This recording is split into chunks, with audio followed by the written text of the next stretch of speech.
రాష్ట్ర ప్రభుత్వం ఎన్నికల మేనిఫెస్టోలో ఇచ్చిన హామీల్ని నెరవేర్చాలని డిమాండ్ చేస్తూ ఖమ్మం జిల్లా రైతు సంఘాల ఆధ్వర్యంలో కలెక్టరేట్ కార్యాలయం ముందు ధర్నా నిర్వహించారు.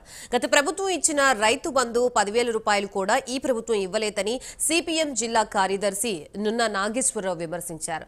తక్షణమే ఏడాదికి 15,000 రూపాయలు రైతుల ఖాతాలో జమ చేయాలన్నారు. లేని పక్షంలో ఖమ్మం జిల్లా వ్యాప్తంగా మండల కార్యాలయాల్ని దిగ్బంధం చేస్తామని హెచ్చరించారు.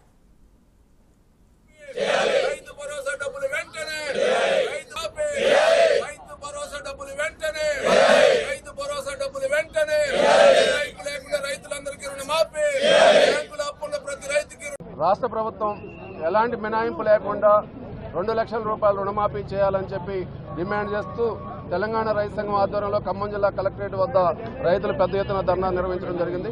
ముఖ్యమంత్రి గారు ఏదైతే ఆనాడు ప్రతిపక్ష పార్టీ అధ్యక్షుడిగా వాగ్దానం చేశారో 2 లక్షల రూపాయలు రుణమాఫీ చేస్తామని చెప్పి వాటికి అనేక కొరీలు పెట్టి ఈరోజు సాంకేతిక సమస్యలు ప్రభుత్వమే సృష్టించి రుణమాఫీ చేయట్లేదు.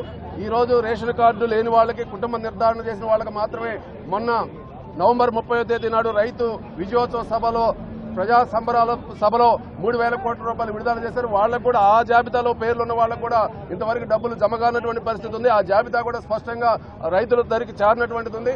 అందుకని ఈ జిల్లాలో రాష్ట్రంలో 31 రకాల సాంకేతిక సమస్యలు ఉన్నాయని చెప్పి వ్యవసాయ శాఖ ప్రభుత్వమే నిర్ధారణ చేసినప్పుడు కేవలం రేషన్ కార్డు సమస్య పరిష్కారం చేసి రుణమాఫీ అయిపోయిందంటున్నారు. రాష్ట్ర ప్రభుత్వం ఎలాంటి